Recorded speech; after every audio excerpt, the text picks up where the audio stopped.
देखिए, राजस्थान की सरकार और प्रदेश के मुख्यमंत्री हर समय हर वर्ग और हर समाज के हित के लिए काम करने में लगे हुए हैं।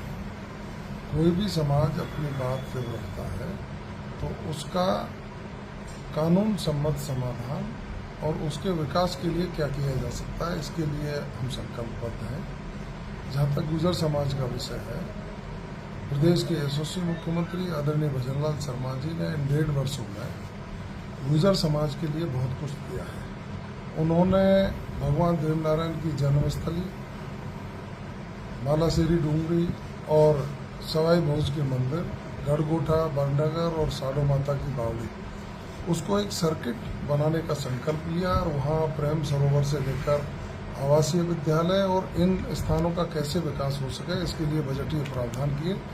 और देश के यशस्वी प्रधानमंत्री आदरणीय नरेंद्र मोदी जी के आगमन के बाद वहाँ उसको एक सर्किट बनाने की बात उठी और मैं आभार व्यक्त करूंगा माननीय मुख्यमंत्री जी का और देश के प्रधानमंत्री जी का कि उन्होंने वहाँ 150 करोड़ से ज़्यादा का एक प्रपोजल बनाया और 48.70 करोड़ रुपए की सैंक्शन भारत सरकार की ओर से प्रसाद योजना में और सैकड़ों करोड़ की सैंक्शन हमारी राजस्थान सरकार की ओर से जारी की जा चुकी है।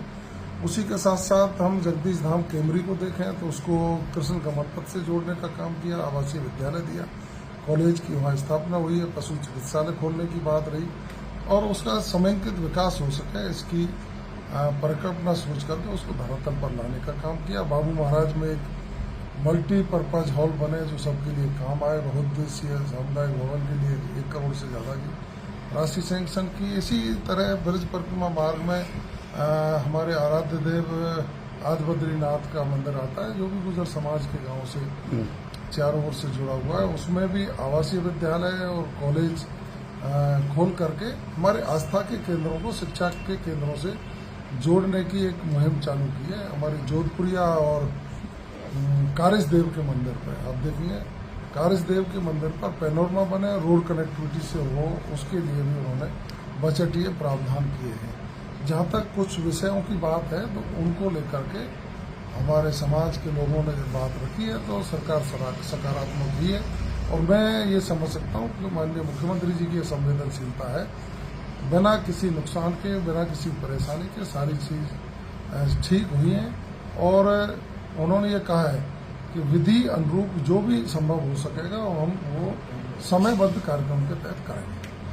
तो देखिए, कांग्रेस के शासनकाल की और भारतीय जनता पार्टी के शासन का हम तुलनात्मक अध्ययन करेंगे तो कांग्रेस के शासन में राजस्थान रेगिस्तान बन गया था, जगह जगह भयावह स्थिति थी, गुंडों का आतंक था और कांग्रेस के नेता विधायक अपराधियों के समक्ष नतमस्तक थे। आप पेपर लीक माफिया को देखें, चाहे मादक पदार्थ माफिया को देखें, चाहे हत्या, लूट, डकैती, नकबजनी और महिला अपराध की आंकड़ों को देखेंगे तो आप अब देखेंगे 1.5 साल में कि अपराधों के ग्राफ में भारी कमी आई है। मादक पदार्थ माफिया के खिलाफ कठोर कार्रवाई हो रही है, आपके पेपर लीक माफिया के खिलाफ कार्रवाई हो रही है, जो भी अपराध करने वाले लोग थे उनके खिलाफ राजस्थान की पुलिस मजबूती से काम कर रही है, महिला अपराध में भारी कमी देखने को मिल रही है। तो मैं समझ सकता हूँ राजस्थान में कानून व्यवस्था सुदृढ़ हुई है, विकास के रास्ते पर चल पड़े हैं।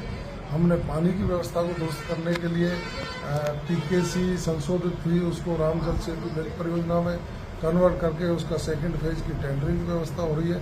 हमने शेखावाटी में यमुना का पानी मिले उसकी समझौता हरियाणा सरकार से माननीय मुख्यमंत्री जी ने किया है। ब्राह्मणी नदी का पानी बाणगंगा में और बाणगंगा से बीसलपुर से बाणगंगा और बाणगंगा से रूपारेल तक पहुंचे, इसकी किसानों को उचित पानी मिले, इसकी व्यवस्था करने का काम प्रदेश के मुख्यमंत्री जी ने किया है।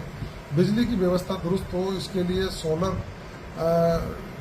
कंपनियों से समझौता करके उनके प्रोजेक्ट लगा करके बिजली के उत्पादन को बढ़ावा देना और 2027 तक दिन में किसान को बिजली मिले, इस संकल्प को पूरा करने के लिए हम आगे बढ़े हैं। युवाओं को रोजगार मिले, इसके लिए 4 लाख नौकरी सरकारी और 6 लाख रोजगार सृजन निजी क्षेत्र में, इसीलिए 35 लाख करोड़ के जो MOU हुए हैं उनको धरातल पर लाने का काम चालू हो गया। कांग्रेस के राज में तो साहब 12 लाख करोड़ के MOU हुए और मुश्किल से 1 लाख करोड़ भी नहीं पहुंचे, 30,000 करोड़ के उनके एमओयू धरातल पर आए थे। हमने 35 लाख करोड़ के एमओयू किए और 3 लाख करोड़ के धरातल पर आ गए, जिसकी समीक्षा माननीय मुख्यमंत्री जी हर माह करते हैं। कंपनियां आ रही हैं, रोजगार के सृजन हो रहे हैं, युवाओं को रोजगार मिल रहा है। हमने 4 जातियों को केंद्र माना है, युवा, महिला, किसान और गरीब। उनको लेकर के राजस्थान की सरकार रोड कनेक्टिविटी, एजुकेशन के क्षेत्र में हम कैसे आगे बढ़ सकें, शिक्षा के क्षेत्र में बढ़ करके हम चिकित्सा के क्षेत्र में कैसे आगे बढ़ें, गरीबी को हटाएं।